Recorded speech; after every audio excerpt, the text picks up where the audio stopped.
Il-Partit Laburista sejjaħ bħala superfiċjali id-due diligence li għamel il-Partit Nazzjonalista fuq iż-żewġ kandidati għal kariga ta' kap tal-Partit Nazzjonalista, Adrian Delija u Bernard Grech. F'konferenza tal-aħbarijiet il-Partit Laburista talab sabiex il-Partit Nazzjonalista li tant jipritka fuq trasparenza jippubblika ir-rapport ta' due diligence li sar fil-konfront taż-żewġ kontestanti.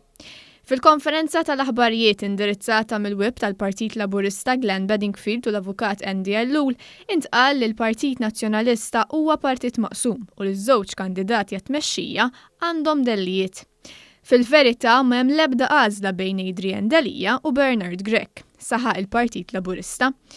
Il-Partit Laburista saħaq li s-suppost eżerċizzju ta' diligenza minflok wera standards ta' trasparenza wera segretezza e kif inżamm kollox mistur fil-konfront taż-żewġ kandidati. Id-deputat Laburista Glenn Bedingfield qal li l-proċess ta' due diligence ħeba l-kondotta ta' Bernard Grech u Adrian Delija fil-ħajja tagħhom u dik professjonali u mhumiex idoni għal kariga kostituzzjonali ta' kap tal-Oppożizzjoni. Dan kien eżerċizzju superfiċjali il-għaliex ħeba u qiegħed jaħbi il-verità li iż-żewġ kontestanti għal kariga ta' kap tal-Partit Nazzjonalista mhumiex idonei illi jokkupaw il-kariga ta' kap tal-Partit li allura tkun kap tal-Oppożizzjoni li tfisser illi hija kariga kostituzzjonali. Bedingfield qal li l-Partit Nazzjonalista diġà għandu l-problema ta' kredibilità u b'dan il-proċess superfiċjali din il-problema komplet tikber.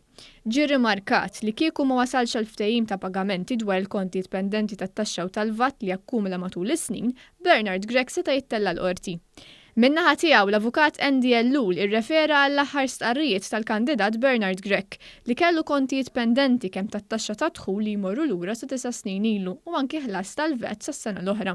Wieħed isaqsi xi proċess sar. Ġifieri l-Partit Laburista qed jgħid li sar proċess superfiċjali u qed ngħidu li għandu jiġi ippubblikat biex il-poplu jkun jaf x'kienu l-kriterji li waslu li taw il-green light liż-żewġ kandidati.